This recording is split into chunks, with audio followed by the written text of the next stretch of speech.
Okay, what's going on, everybody? My name is Mangg. Welcome back to Hanging with Mangg. Just gonna screw around a little in Genshin Impact. Why not? Why not? I know everyone's playing New World nowadays, but I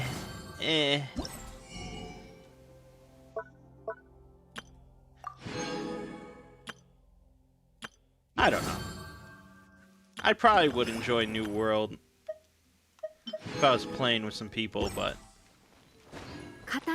as it stands, we'll just roam about here.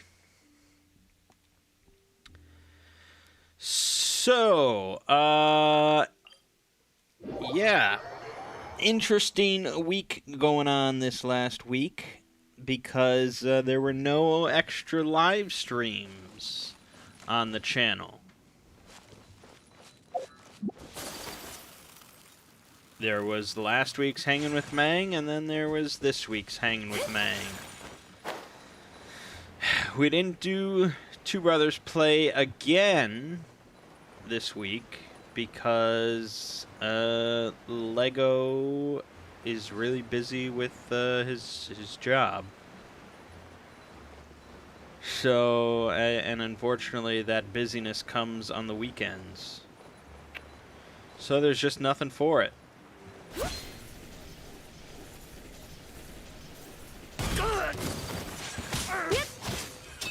What's up, Durden? I'm doing pretty good.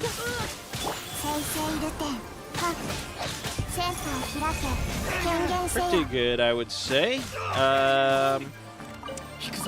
I'm also pretty busy, so, you know, it is what it is.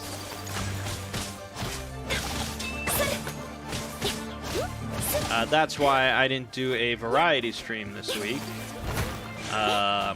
Just busy stuff. It's a busy month, and I didn't.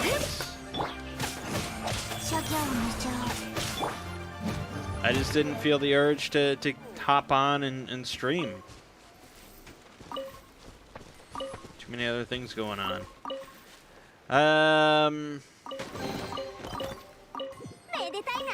So I don't even know if there'll be a Two Brothers Play next weekend. I'm not really sure. I'm not completely apprised of his schedule.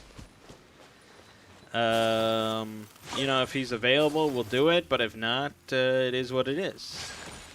It's a bummer because we had started It Takes Two.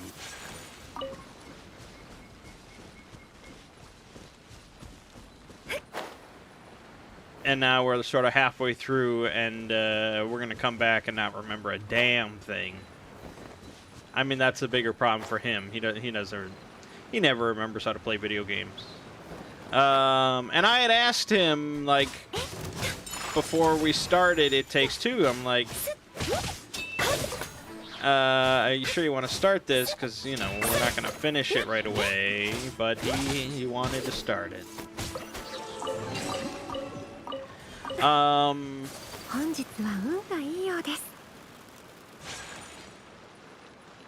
Anywho, aside from that, we had some technical difficulties this week. It has been quite a while since we had technical difficulties on this channel. It used to happen fairly regularly, where I would lose entire videos.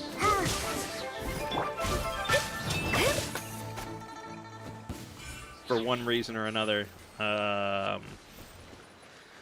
Game audio wouldn't work, microphone audio wouldn't work, the hard drive would crash, or there'd be some... I would record a whole video and then not realize that I didn't actually record it, or... I think we had that with Ender Lilies, so I guess. It crops up from time to time. Anyone that makes any sort of video is going to have trouble.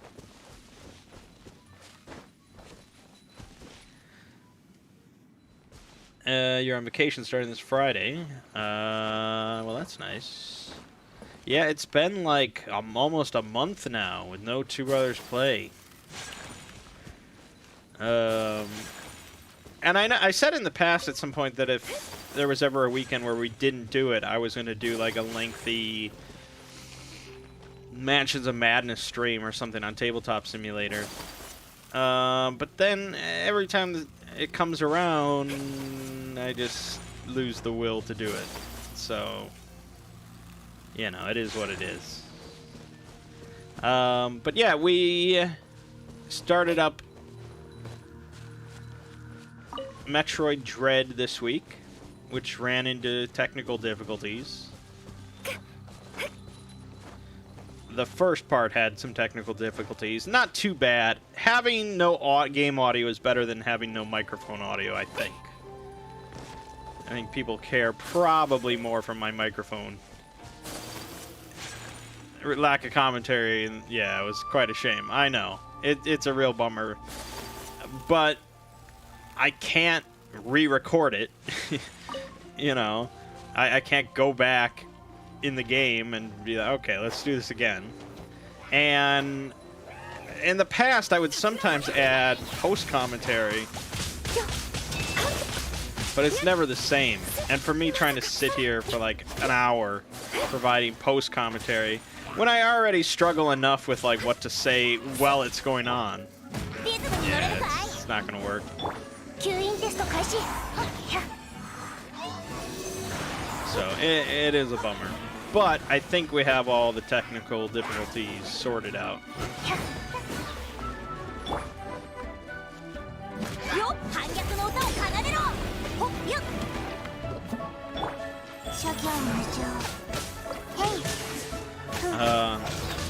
And in fact, for Metroid Dread, I haven't uploaded the second video yet. The second video is fine. But I was complaining, I think in the second video, that the game just doesn't look that hot. The game just doesn't look as good as it could because it's in 900p. It's not even 1080p. It's 900p because they wanted 60 FPS. And so I was complaining. I was like, well, imagine if we had this on PC, how good it could look, 4K and all that.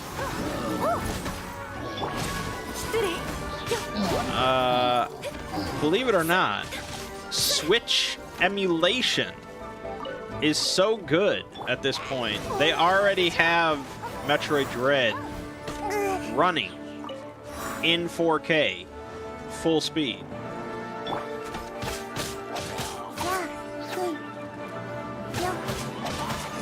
Am I enjoying it? Oh yeah, it's great. It's a great game. And that's why it bums me out that it's like, it's such a good game. Why doesn't Nintendo just make better consoles? So anyways, I decided to try out the emulator with a copy of Metroid Dread, which as far as I am aware is legal for me to do because I bought the game. Even if it's not legal for some reason, I don't feel bad about it because I bought the game. And yeah, it runs really good and looks way better. So I think going forward, we're just gonna record the emulated version. I already got caught up to where I was, so why not? Yes. It's pretty crazy, and it would be very easy for someone to not buy the game and just play it that way. But even just as like, having bought the game and just playing it in a better version, I mean, it's good.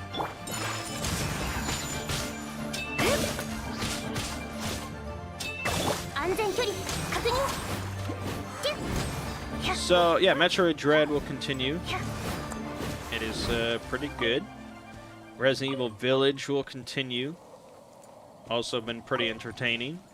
The silver lining of the last video not having commentary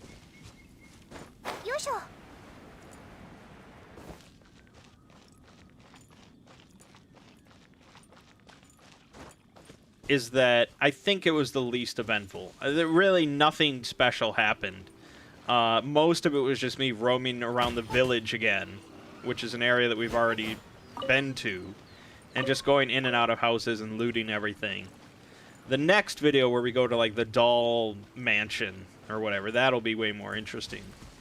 A lot of channels that do videos of emulated games usually just dance around the fact it's emulated. I mean, most of the stuff I do on this channel is emulated, because I do a lot of retro stuff.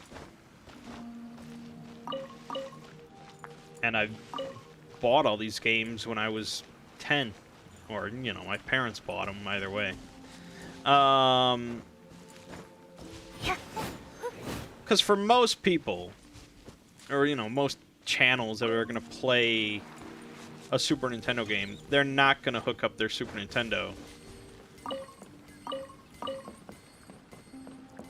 and find, you know, hardware to actually record their Super Nintendo. They'll just load up RetroArch and just bought a, you know, OBS done. It was just surprising that the Switch, which is, I mean, this was a brand new game. Like, the day it came out, you could emulate it full speed as if you had bought it on your Switch. That's pretty shocking.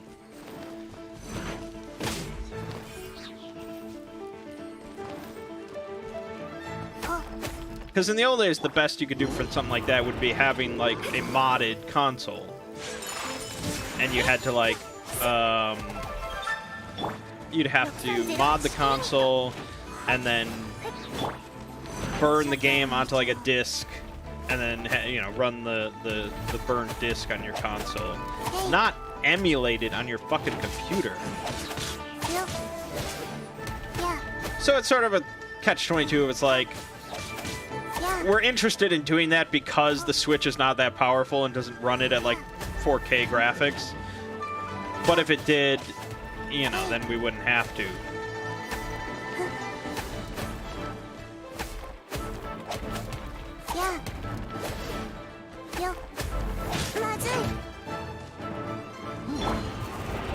Oh yeah, I wouldn't really recommend anyone watch that episode of Resident Evil. That's why I put no commentary in the title. I'm like, yeah, you can skip this.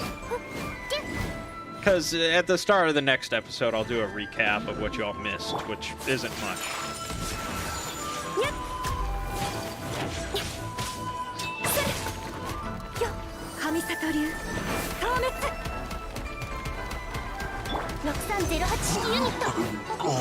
So, yeah. Aside from that, there's RimWorld, Jello Necromancers, which got kind of just caught in the middle of all this. We're just going to dump out the rest of the episodes of that. There's 2 more.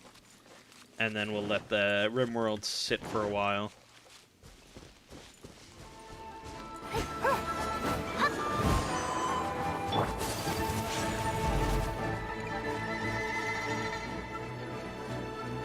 And that's pretty much where it's all at for this channel. Resident Evil and Metroid for our near future.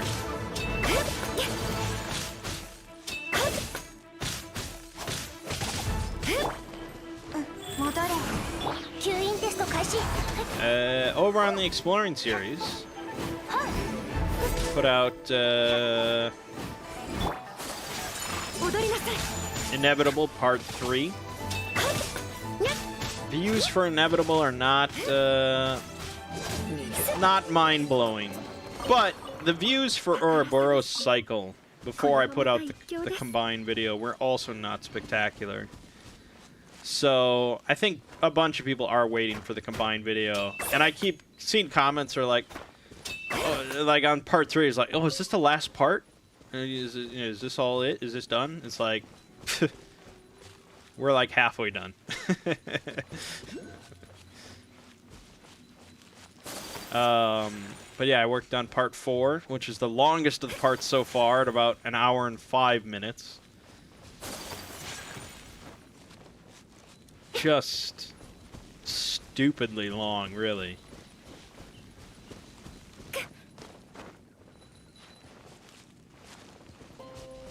I'm enjoying it, though. That's the thing. It's like, there's a lot of people just shitting on it. But what do you want from me? I like it. I like each of these stories so far.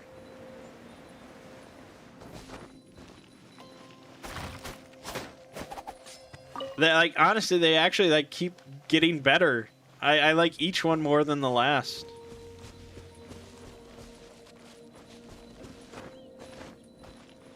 Part 4, maybe part 4 is on par with 3. But yeah, they're all different. It's cool. And now with part 5, we're going to bring it all together. We're going to actually, you know, take a closer look at this whole crisis without these sort of tales. And, but then, you know, there's some other paths to look at. So, yeah.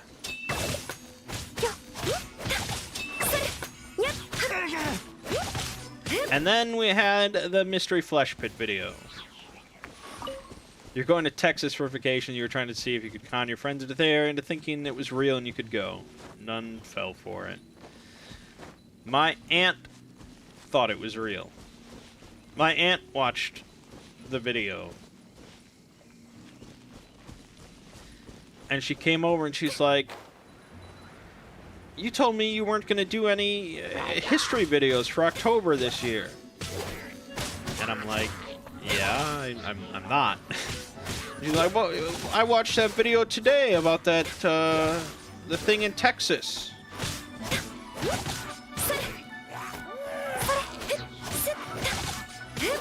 And I'm like, yep, that's fake. And she's like, she thought that it was like it was like a natural phenomenon that people were just like misconstruing or something, or just like, oh, it's just like this weird natural thing, but people call it the flesh pit. Like, that's what she honestly thought. I don't know how much of the video she really paid attention to or anything like that. It may have been just like a background noise, something, but she was really like shocked that I said it was fake.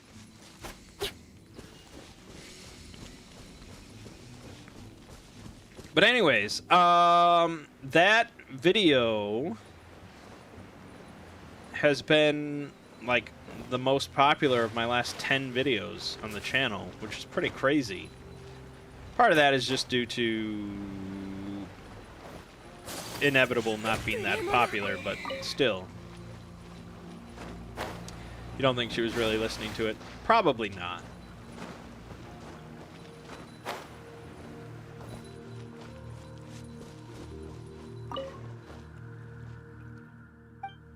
But yeah, a lot of people like that, the Flesh Pit video.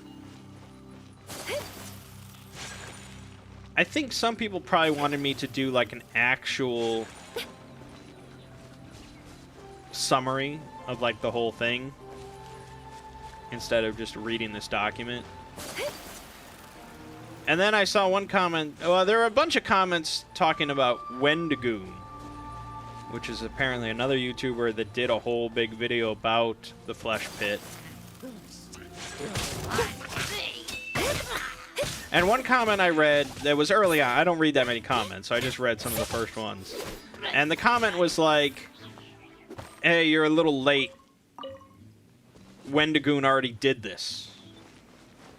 And I wanted to reply and just be like, okay, so once a topic has been done once, no one else can ever touch it ever again. I mean, if that's how YouTube worked, it would probably work in my favor, because I cover a lot of things that no one else has done with, like, SCPs. And the SCP YouTubing would be pretty different in that case. No one else would ever be able to do Ouroboros after I did it. That would be good. No one would ever be able to do Inevitable, although I don't think anyone else will ever do Inevitable. Plenty of other ones. That would be kind of good. Hey, D-Jibs. I'm doing pretty good. Oh, there was another comment that I wanted to point out. This was, speaking about Metroid Dread, when I was looking at, oh, did I lose it? I have to go find it again now.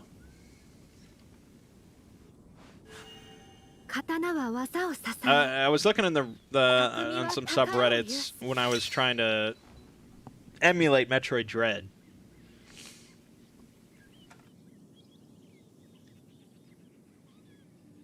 And there was a comment talking about the game. Okay, here we go. It got downloaded a bunch, but man, I downloaded this for free and still don't want it. It's so hard for them to make an open world space game. It would have been sick. Fuck, man. I hate 2D games.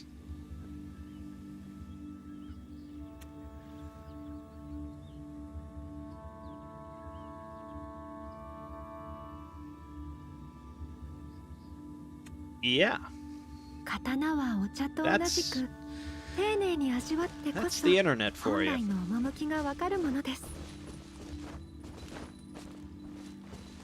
Wendigoon does really long iceberg videos. Do you mean like about icebergs, or in the sense of like he shows like the surface of a topic and then goes and shows how deep it goes, or I don't know. Content would be horrible with creators rushing to be first. Yeah, it probably wouldn't be good for YouTube if each topic could only be covered once.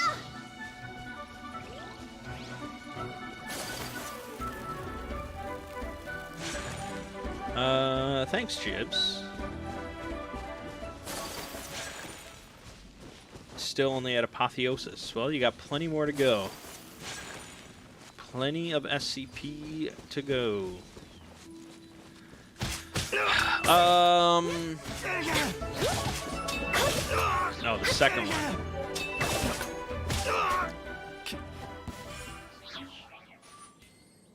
Yeah, I mean, I wouldn't mind doing a more in-depth look at the Mystery Flesh Pit, but I just really, well, for one, I'm busy as it is, so all I really care to do is reading videos right now for October. But I just really liked that document. It was very clinical, but it was, like, really realistically written, while still talking about this sort of abomination, this anomaly. It just felt like good classic SCP stuff.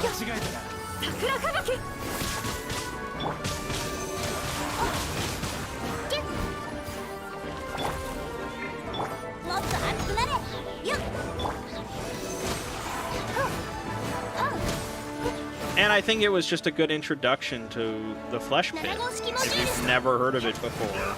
Like, I didn't really hear of it before, and that was the first thing I experienced was that document. And I thought that was pretty good.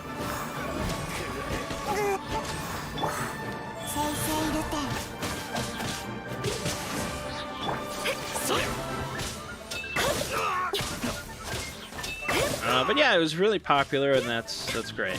That's great. We need a little popularity right now.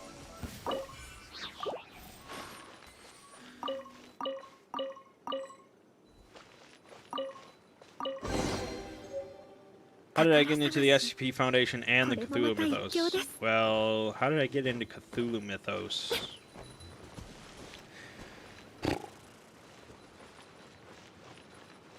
I'm pretty sure it was Arkham Horror 2nd Edition, the board game.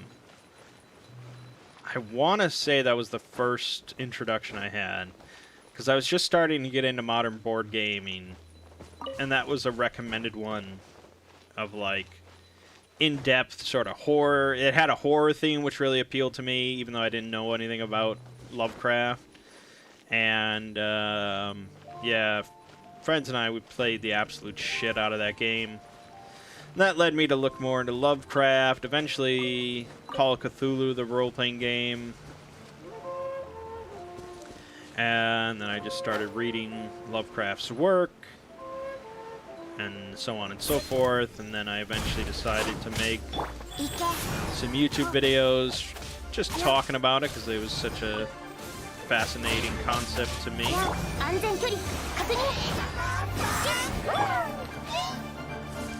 SCP Foundation I got into through 4chan ages and ages ago, 2010 or 2011. And I read a whole bunch, and then I fell off of the wagon. I don't know if that's the phrase, but I fell away from SCP for a while. I had just like read pretty much all the SCPs by that point that were there. I was like, all right, that's good.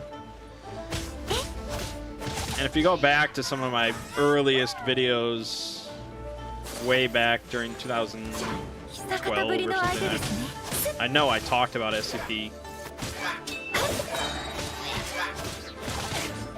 And then I got a resurgence because it won the community poll for me to cover on the Exploring series. Thank God that it did, because now I live in a nice house.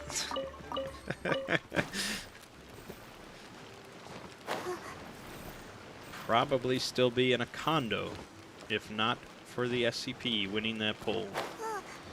Anywho. So yeah, part 4 of Inevitable is dropping tomorrow. I'm going to be working on part 5 once I'm done with this stream. And...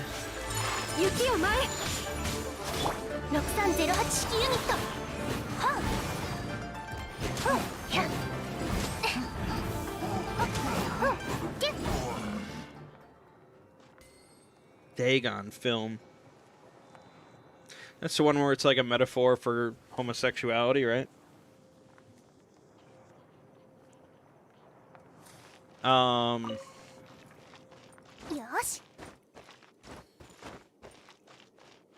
Yeah, it's decent. The one I thought was a little bit better, I don't even remember the name of it now. It was... I have to look it up. I honestly don't. It's been so long. It was more of a direct... It was more of a... adaptation of Shadow over Innsmouth. Was it just called Innsmouth? I don't think this is the one. There is a movie called Innsmouth, but I don't think this is the one I'm talking about.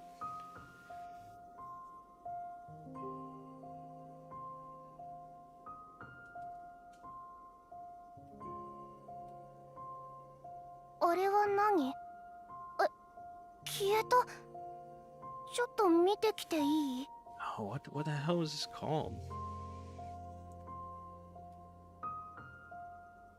Oh, no. No, you're right. Dagon is the one that I'm thinking of that I liked better. Cthulhu is the one that's a metaphor for homosexuality.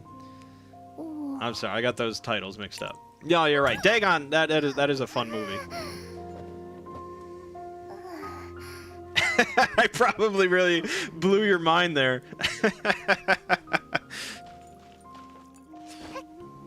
No, you're right. You're right. No, that's a fun one.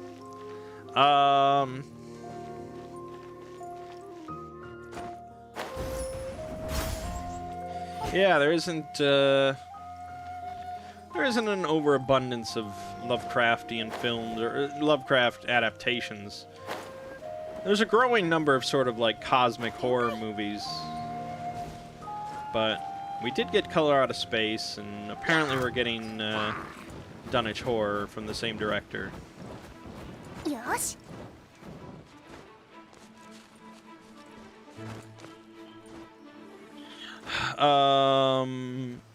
But speaking of horror movies,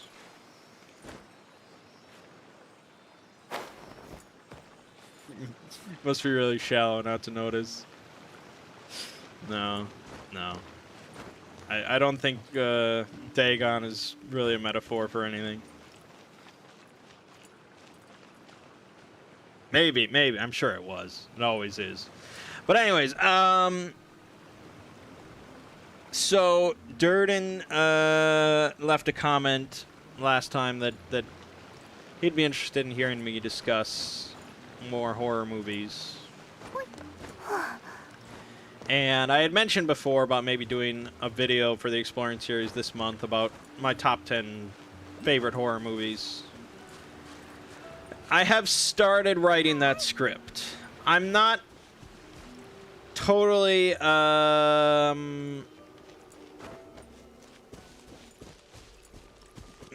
set on making it happen. I'm not totally set on finishing the script and putting it together as a video. I don't know yet. I've started the script, but we're just going to see how it goes. I've never had to actually write... Well, I've never actually had to write an opinion, to be honest. So I've never had to write about my feelings on horror movies. I've talked about it plenty.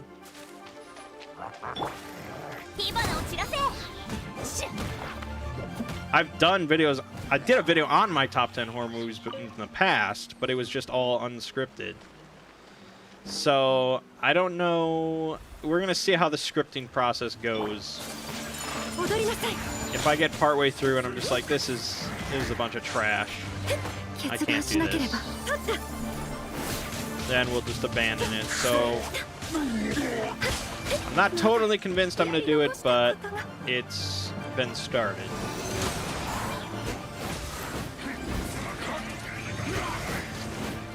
And I did compile the list of my top 10. You know, it always changes. It's always changing. I'm sure if I went back to that script right now and, like, let's sit down and do my top 10, it'd probably be a little different of a list.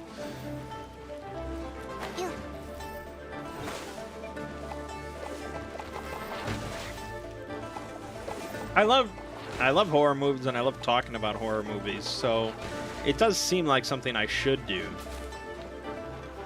But we'll see. And then you have to deal with comments from people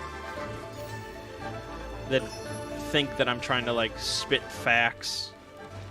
Like, what are you talking? You like this movie? Why are you so stupid?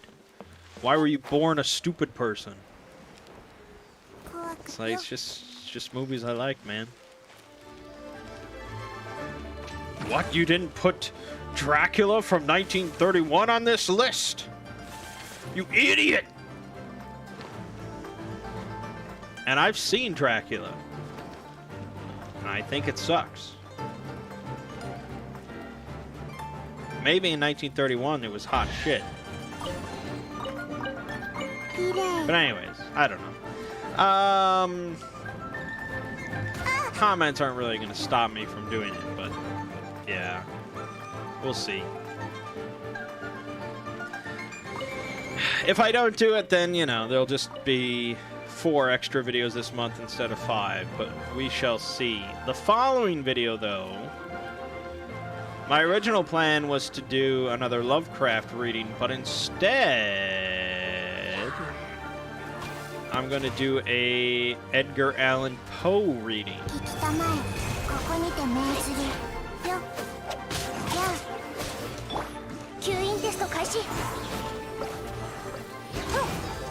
A number of people suggested I do some Poe. The nice thing about doing Poe instead of Lovecraft is you don't have to deal with all... There's not going to be any comments about the name of Poe's cat. Or, you know, like... I don't think Poe is like a shining example of a human being. Wasn't there something with his cousin, or... There was something I remember about Poe.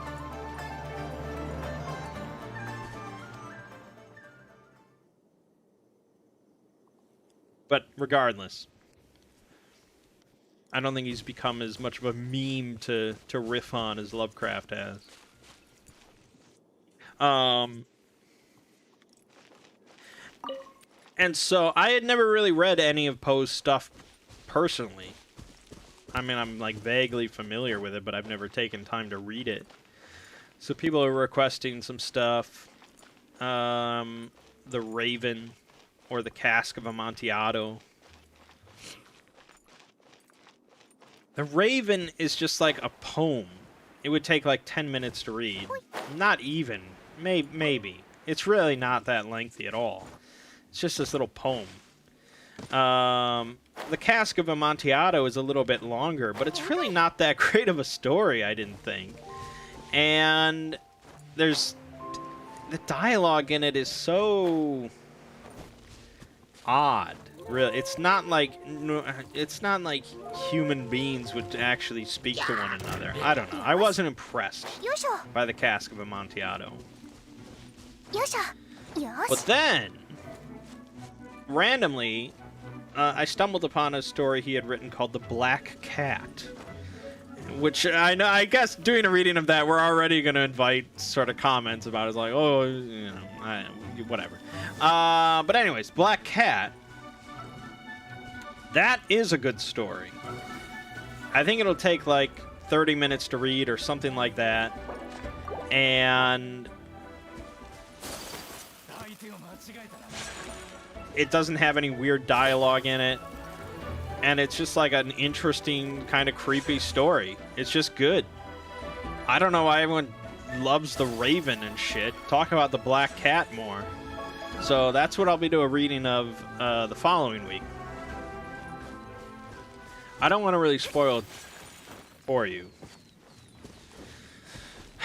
But it seems that Poe sort of shared Lovecraft's love of cats. And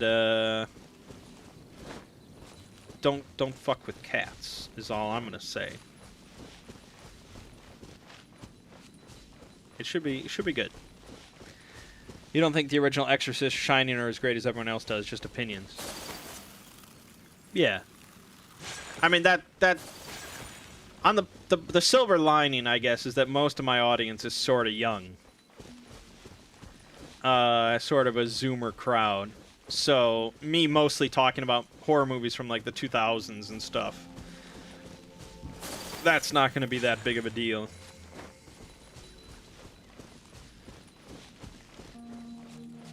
I mean, I've seen plenty of older horror movies. Like I said, I watched Dracula. I've seen some other stuff from the 30s and 50s and 70s, 80s, but and there is definitely some gems in there. But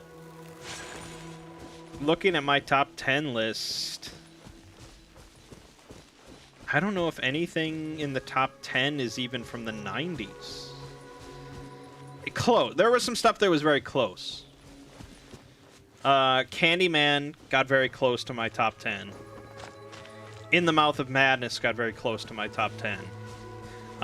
Evil Dead 2 got very close to my top 10. But no, most of my stuff is pretty damn modern. The Thing might be in my top 10. You're right. You're right. Actually, I think The Thing is in my top 10. You're right.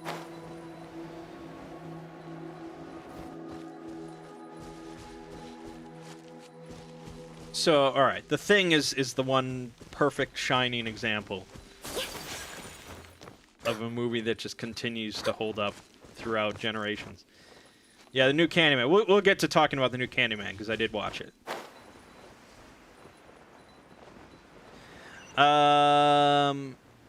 Look at that view. Look at that view. Okay. But anyways, yeah, and then the final extra video for the month will be the creepypasta readings, whatever exactly that entails.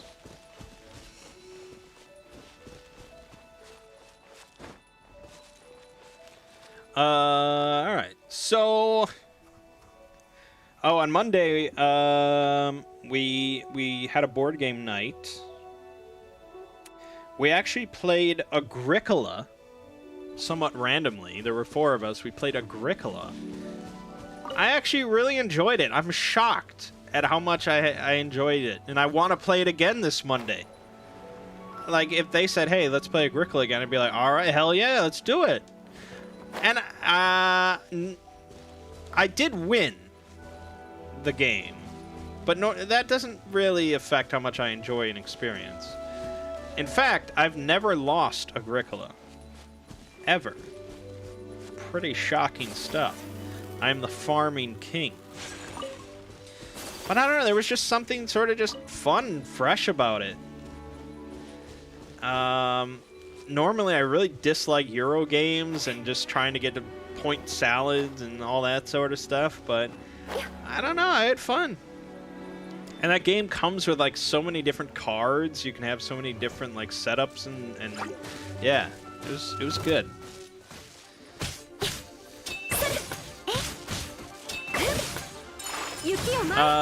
What else? We're gonna get to talking about horror movies in a second. I hosted. I didn't really host. I let them use my house. I borrowed my house out for a friend's baptism luncheon today, and I made smoked queso in my new smoker. So far I've smoked pulled pork, chicken wings, and now this queso, which was really pretty simple. Dump a bunch of cheese in a dish, in a sort of a baking dish tray thing, along with some onions, jalapenos, tomatoes, garlic, and some ground beef. And you just throw it in the smoker for a couple hours. It was damn good. Like, smoked cheese is such a unique thing. It's such a unique flavor, and you can only get it by smoking it, you know? I guess maybe you could buy smoked cheese, but either way, it was just so good, and it was, like, spicy, and just... Yeah, we're gonna be making smoked queso for a lot of events. It's good shit.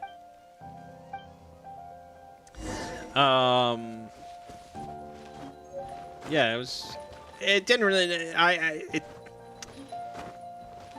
I needed to smoke it for 2 hours, but I basically got up too late. So I sort of served it sort of later on in the party after everyone had already eaten, like, cake. But people were eating it up. They were eating it with chips. They were eating it with, like, crudité, with, like, carrots. Somebody even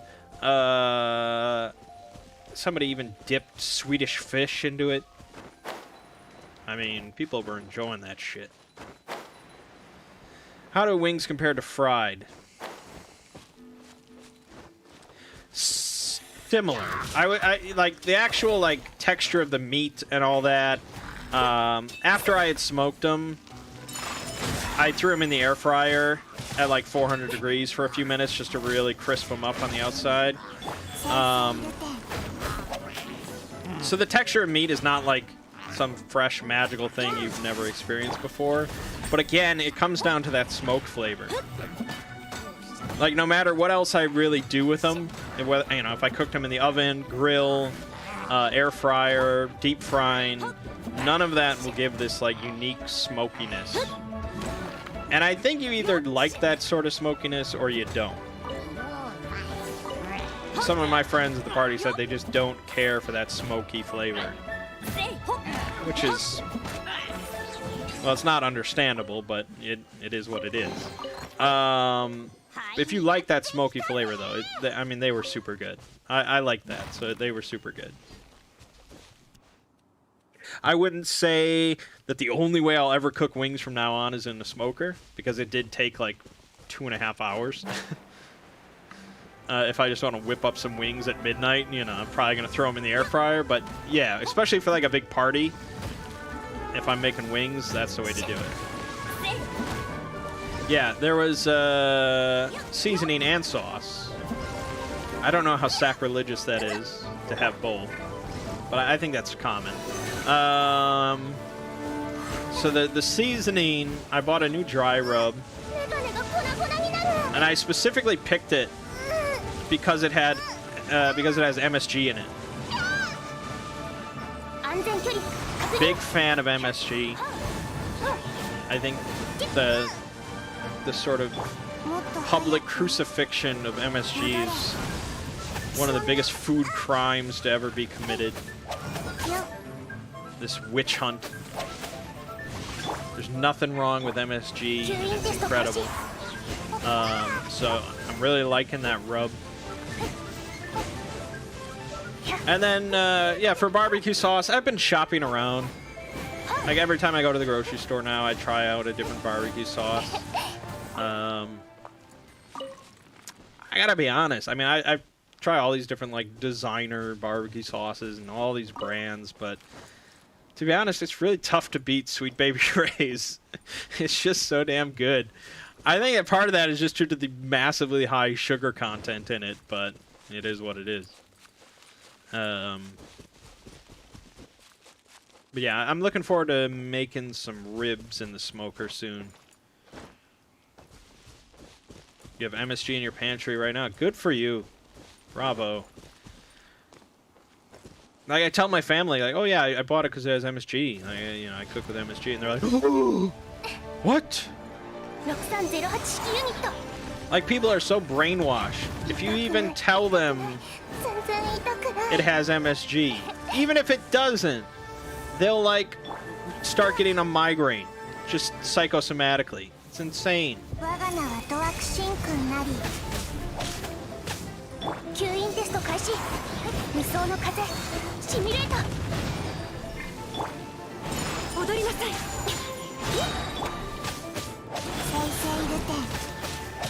Yeah. Cook with MSG, folks. It's not bad for you, and it's delicious.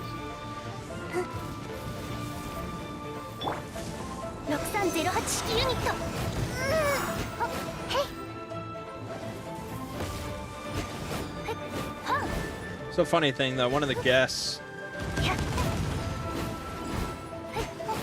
asked me how old I was. And I really had to think about it. I really had to think about it. It's not a question I get asked that often. And when you're younger, your age is like a big part of your identity. Like going from 16 to 17, then 18, 19, 21, it's like such a big thing. And then you get up to the 30s and it's just like every year is like, what does my age mean, really? It's just nothing. I really had to think about it. I was like, I can't be. I'm not. Am I 32? Am I No, I'm 31.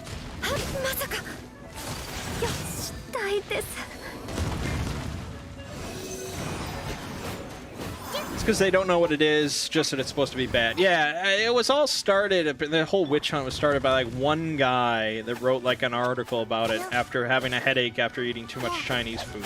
And he decided to blame the MSG. And then it just, no matter how many like studies they put out and all this, that it's perfectly fine.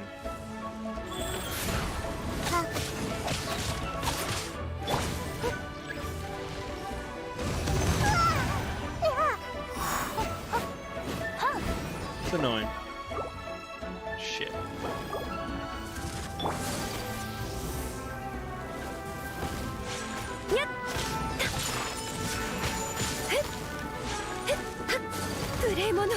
Bullshit. Yeah, it's all the same after 30. Like, nothing really changes in regards to your age. The only next milestone is like when you get to apply for senior discounts and stuff. Other than that, your age don't mean shit.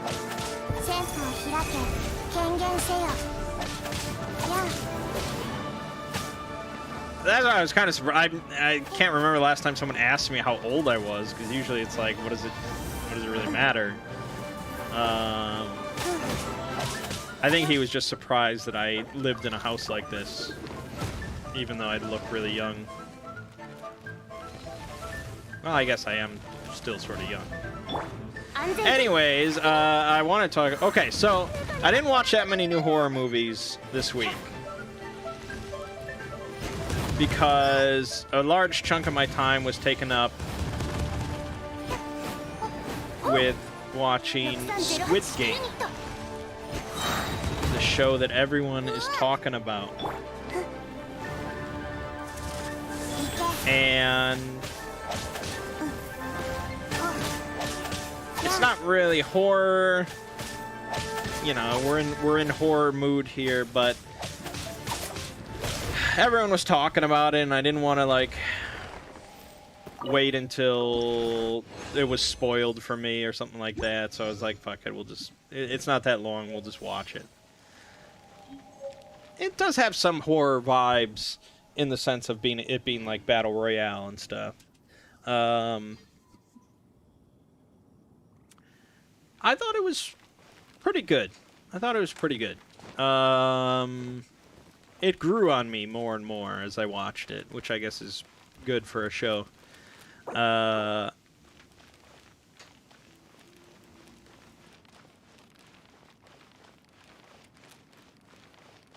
You know, it's not like a really fresh concept. There are so many movies and shows out there that are based on like a group of people trapped in one location competing with one another for either their lives or for prizes. Battle Royale is like the classic example, but you know, we had Hunger Games and there's the Belko experiment, or what was that? There was one movie where they were all in a room and they had to like complete an exam, but then they were trapped. I don't remember the name. It's like it's not a fresh concept, but it was overall pretty well done, I guess. Most of the characters were pretty likable, and you felt sort of bad that they were dying off. For those that have watched it, that one bitch that was just so fucking annoying. Like, I just couldn't wait for her to die. Oh my god. I guess every sort of show like that needs a character like that just you're just rooting for them to die.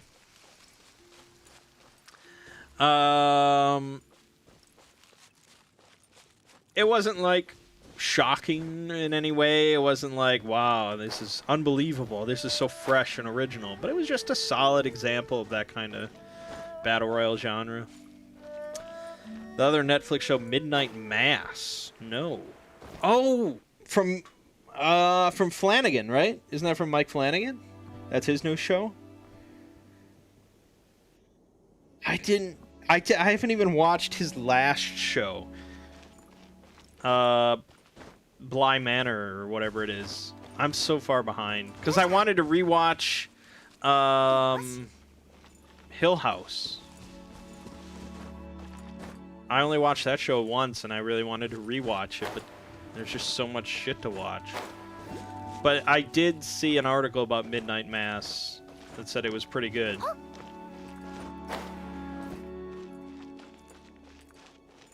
Yeah, I mean, Mike Flanagan's like a goat of modern horror. So, yeah, I really should catch up more on that stuff.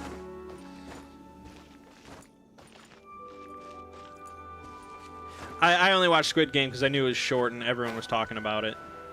And it didn't take me long to go through it. But, yeah, I should. But, okay. What's up, Zeeb? Horror movies. Let me just look here. So, like I said, I haven't watched too much new stuff. But I watched... Oh, I rewatched Gonjiam, Haunted Asylum, which is also Korean, much like Squid Game. Really solid movie. Like, pretty creepy, scary stuff for like a found footage horror movie. I recommend it. I'm sure I'm not pronouncing it right. Gonjiam. Gonjiam.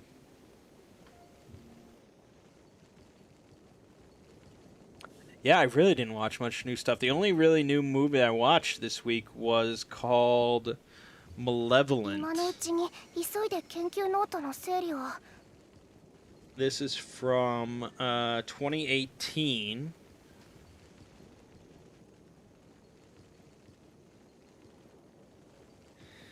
And it stars Florence Pugh. Yes. From Midsummer and Black Widow. Probably plenty of other things. Little Women, if that's the reference you want. But yeah, mainly Midsummer and Black Widow. Yeah, I mainly watch it because she was in it. Because she was really good in Midsummer.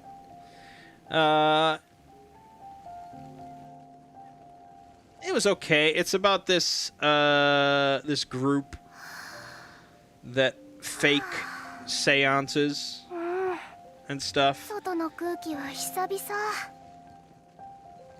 So they collect money from people by faking seances to rid their houses of hauntings. Yes. And Florence Pugh plays like sort of the medium because her mother was a medium. But she sort of starts seeing things for real while investigating this one creepy house, and then things start to go awry.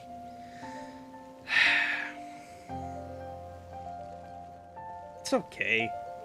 As I grow older and older, there's so many horror movies that are just like, yeah, it's decent. It's okay. Yeah. Less and less horror movies like really jump out at me as being like, wow, that is exceptional. Whereas when I was younger, it was just, oh, wow, oh, well, it's just so good. Yeah, this is awesome. Yeah, you know. What is Squid Game? You're seeing it everywhere. It's a South Korean show on Netflix about a group of people that partake in a series of deadly games for prize money. They're trapped there in this location. They're not allowed to leave. And they have to play these games. And it's sort of a mystery as to who's running this and why they're putting on this competition and all that. And that's pretty much it. The unique thing, I guess, the main unique thing compared to most of these sort of similar shows and movies is that the games that they partake in are all they're all like kids' games with deadly consequences. So it's like red light, green light, but if you fuck up, you die. Basically. You watched VHS 94 the other day. Is that the new one? That's the new one, right? Yeah, that's the brand new one. You say it's pretty decent. Now you watched, I'm assuming, Durden, you watched all the other VHS movies. For those that have been following the channel for quite a while, you may remember me reviewing the other VHS movies and kind of shitting on all of them. And for a while, those videos were some of my most viewed and my most disliked. There were a lot of VHS stans that came onto the channel and really gave me shit for saying bad things about VHS. I don't know if that's on this channel or the other channel. Okay, that might be on the Exploring series, so I don't know if I can really look up the view counts on those. It's like Saw, but with rewards and a way bigger scale. In a sense, yeah. It's not torture in any sense. It's just like they're playing these kids' games, and if they fail, they get shot. So it's not like torture. It's not really like a gruesome, gory show at all. You enjoyed them all except Viral, which I want to say was the third one.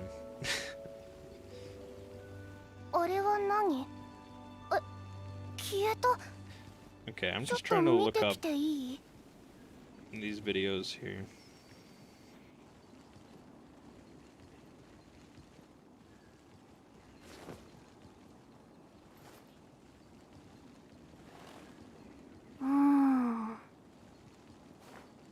Okay. Right. Yeah, I reviewed all of them. So, I did. I actually put all 3 of them under Mangg's movies. The first one was 2 parts because I had so much to say about it. Actually, no. The second part was the longest, but back then I could only do 15 minutes, so I had to break it up into 2 parts. So the first part of the first movie had 4,000 views, which before Exploring series, 4,000 views was like crazy high for me. So many people flooded to give me shit. From the looks of it, it deleted all the comments, so I can't really tell, and I can't see the dislike ratio. Like, why would you not show me the dislikes? I made the video. Let me see it.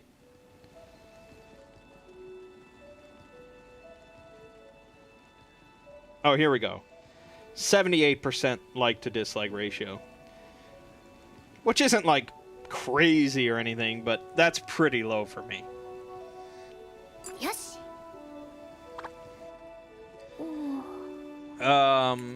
What's up with all the uploads, though, recently? You mean, like, on this channel that have been messing up? Is that what you're talking about? It's just technical difficulties. It should be all sorted going forward. So yeah, I shit on all 3 of the movies, because I just didn't care for almost any segment. The only segment that I really liked out of all 3 movies that I was like, this is good, excellent horror, this is what I want to see more of, is the segment from the second film where they go visit, like, the monastery or whatever it is in Thailand, I want to say. I don't remember the name of the segment.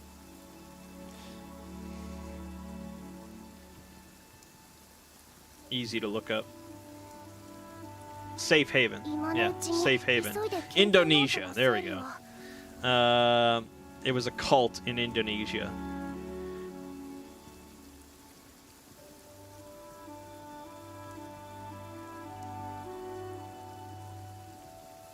Yes. And that was done by Timo Tayanto and Gareth Evans. Gareth Evans did, you know, the Raid movies and stuff. Timo did The Night Comes for Us, which is a fucking awesome movie. Apparently, Timo did a segment for the new VHS movie, The Subject. Was that pretty good?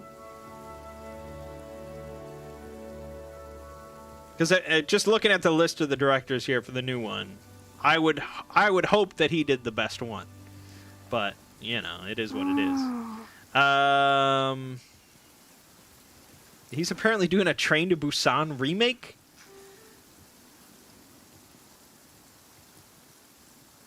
What? He's doing the English remake of Train to Busan. That's so stupid. Train to Busan is such a good movie. It doesn't need to be remade. Although the amount of people that I saw talking about Squid Game that just fucking refuse to watch it with subtitles. It's like, yes, this is why they remake foreign films. Okay, he did your favorite in the new one. All right, I might have to watch the new one just for that. Yeah, I think I probably will. That is very encouraging. The 2 extra videos on Exploring series. So every October I do generally 4 or 5 extra videos somehow related to horror concepts or horror tales. This year it's really just reading videos, audiobook stuff, because I've been too busy with Inevitable. Yes. But yeah, it's an annual tradition.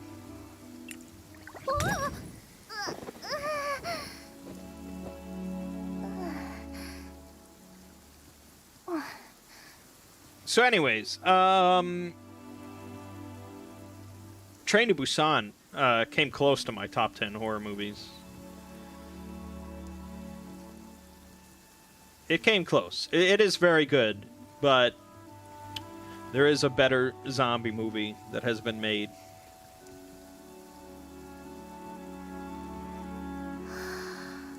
Am I going to do anything for the 31st? Yeah, that will be my creepypasta collection reading that I haven't figured out what exactly I'm going to be reading. Something creepypasta. So yeah, that's pretty much it for horror movies. Oh, Candyman, right. I also watched Candyman. That was the other new one. So like I said, the original Candyman is one of my favorite horror movies. If we did a top 20, it would definitely be on there.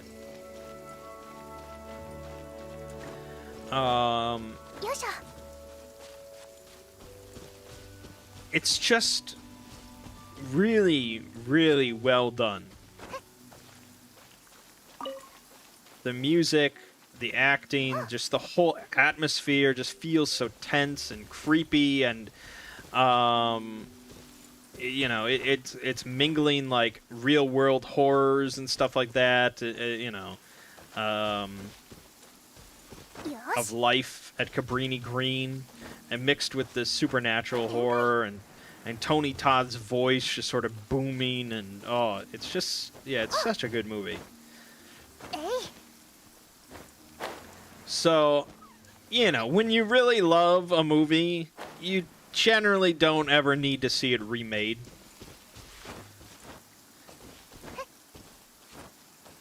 It's just one, I don't know who was clamoring for a Candyman remake.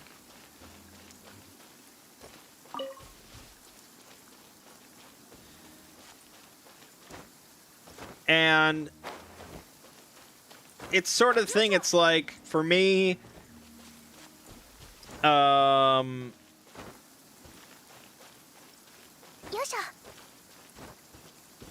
fuck.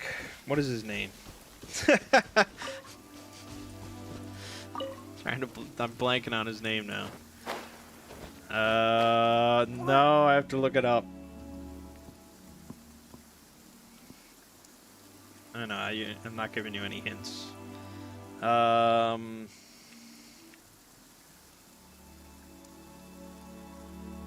This is just me getting old. I really should remember this.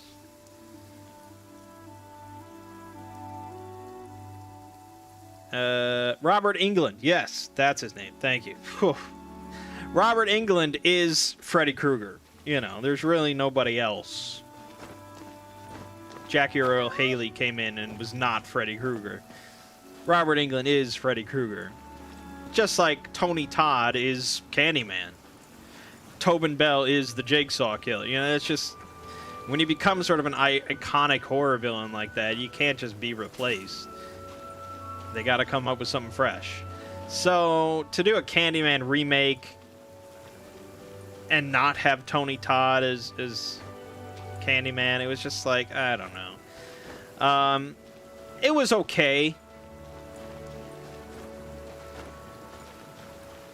I think it became a bit too...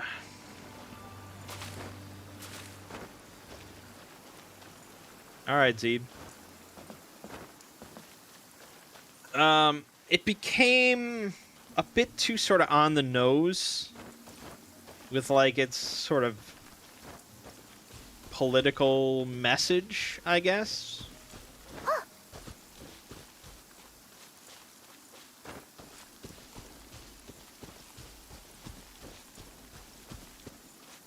And I've said that before about movies that are like, that are made by, like, you know, black directors and black writers and things like that, that are really meant to speak about the experience of being black in America and stuff like that. And I've said before that that's all and well and good. It's fine. It's just I don't really connect with it because I'm not a black person in America.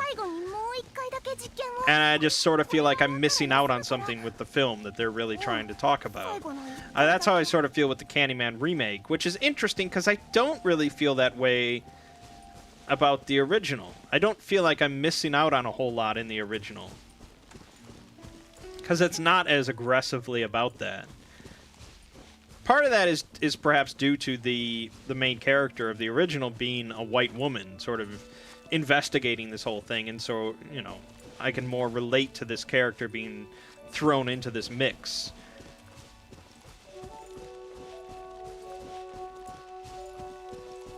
That she's sort of, you know, kind of trying to connect and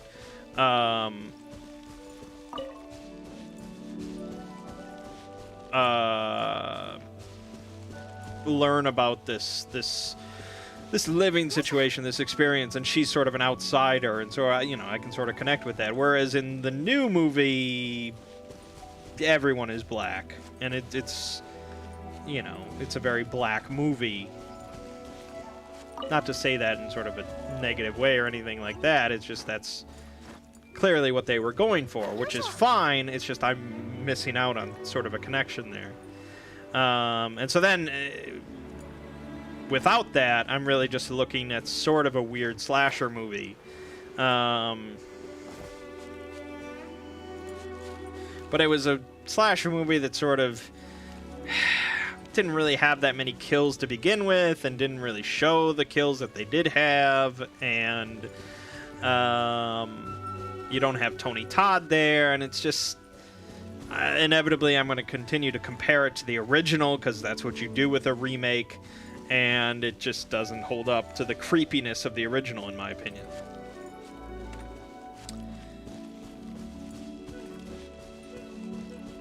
It's the only... You haven't seen the original Candyman.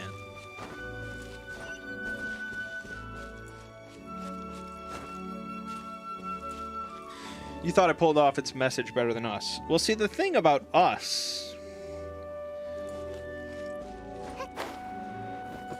Well, the message of Us I could connect to a little bit better because it wasn't a racial thing. Not like direct. I mean, it was more about like the haves and the haves not, and the disenfranchised and things like that. And, you know, I mean, there were racial undertones, of course, but I felt Candyman, the remake, just sort of splotched it all out there. You have an artist as the main character who makes paintings about the black experience. There are characters with Black Lives Matters pins on their clothes and stuff. I felt it was a bit too blunt for my taste. I just want to watch a good horror movie. So I liked Us better than the new Candyman just because I felt it was a creepier horror movie. I recommend the original Candyman. I really do. If you're a fan of horror, it is just a good, creepy horror movie. Good music, Tony Todd, badass villain. And Tony Todd really is not in much of the original Candyman. He's not like an overwhelming presence of, it's not like a Halloween sequel where Michael Myers is there for like 80% of the running time. You know, it's more like Silence of the Lambs, but it's a good movie. Yeah, horror remakes. It's tough. It's tough business. Most of the time, it's really unnecessary. But The Thing was a remake, you know, so horror remakes can be really fucking good and worthwhile.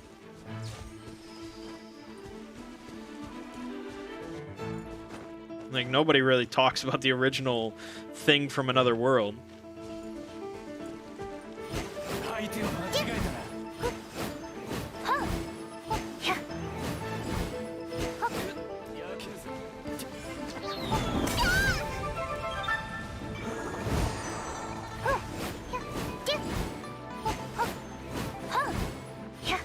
Yeah, but I'm not really into, like, overanalyzing why I like a movie or not.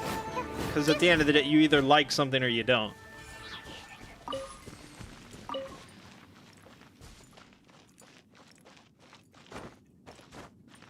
Because I remember, you know, going to movies with people and afterwards, or, you know, they would say... I mean, I recall at one point, someone was like, I didn't care for it. And, you know, you ask it, like, why? Why? What is it about this film you didn't care for? And most people cannot really eloquently say why they don't like something. It's just, they like it or they don't.